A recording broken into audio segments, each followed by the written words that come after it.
Προειδοποιώ ότι θα πέσει πολύ φαΐ σε αυτό το βίντεο. Λοιπόν, ήρθα στο Ηράκλειο της Κρήτης και από σχόλια τα οποία έρχονται από το 2023 έπρεπε να έρθω να φάω στο Burger Lab. Δηλαδή, αυτό το Burger Lab μου το προτείνεται από τότε που ξεκίνησα αυτό το κανάλι. Λοιπόν, και ήρθε η ώρα, εν πάση περιπτώσει. Ξεκίνησα λοιπόν χωρίς δεύτερη σκέψη να ξεφυλίζω το μενού. Δεν ήξερα εννοείται τι να πρωτοπάρω, μιας και οι επιλογές πέρα από πολλές είναι όλες μία και μία, πρέπει να το πω αυτό. Και ξεκίνησα να παραγγέλνω. Ξεκίνησα με αυτήν εδώ την ομορφιά, η οποία είναι το Butter Mayo. Και γιατί λέγεται Butter Mayo? Γιατί έχει την πολύ αγαπημένη μου αγιολή. Πάμε στο πρώτο τεράστιο μπόνους αυτού του γεύματος. Ζήτησα το μπιφτέκι medium rare και ήρθε medium rare. Τεράστιο μπόνους. Δεύτερο μπόνους, το πόσο γευστικά ήταν τα μπιφτέκια. Παιδιά, πολύ ωραία μπιφτέκια. Πολύ δυνατά ξεκινήσαμε. Πάμε παρακάτω. Αυτό είναι το American Trip. Η εκδοχή του Burger Lab στο σωστό παραδοσιακό αυθεντικό burger. Με το σωστό του το τυρί, τα bacon του, ωραία barbecue sauce μέσα, κρεμμύδια, το ζουμερό ξανά μπιφτέκι. Θα το ξαναπώ τώρα εδώ. Έφαγα κόλλημα με το πόσο νόστιμο ήταν το μπιφτέκι, παιδιά. Και πάλι σωστά ψημένο, οπότε πάμε για δεύτερο γκολ. Λοιπόν, συνεχίζουμε. Pulled beef New York, παιδιά. Και αυτή εδώ η ομορφιά γίνεται με Blanc Angus brisket, το οποίο το κάνουν pulled. Τυρί, πίκλα, coleslaw και μουστάρδα. Διότι όταν έχεις καλό κρέας δεν χρειάζεται να βάλεις 100 υλικά μέσα στο burger.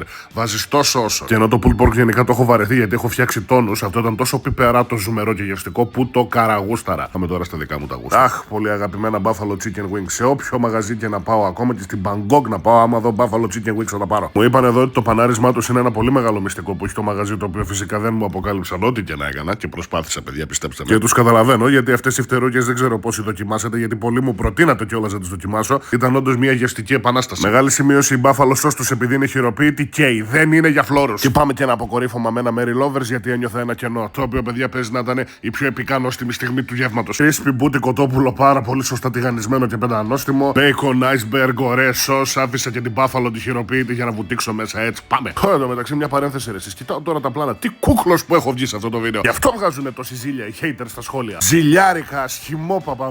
Δεν ήταν πάρα πολύ ωραίο αυτό που είπαμε, συγχωρείτε, παραφέρθηκα. Πάτε στο Burger Lab χθες.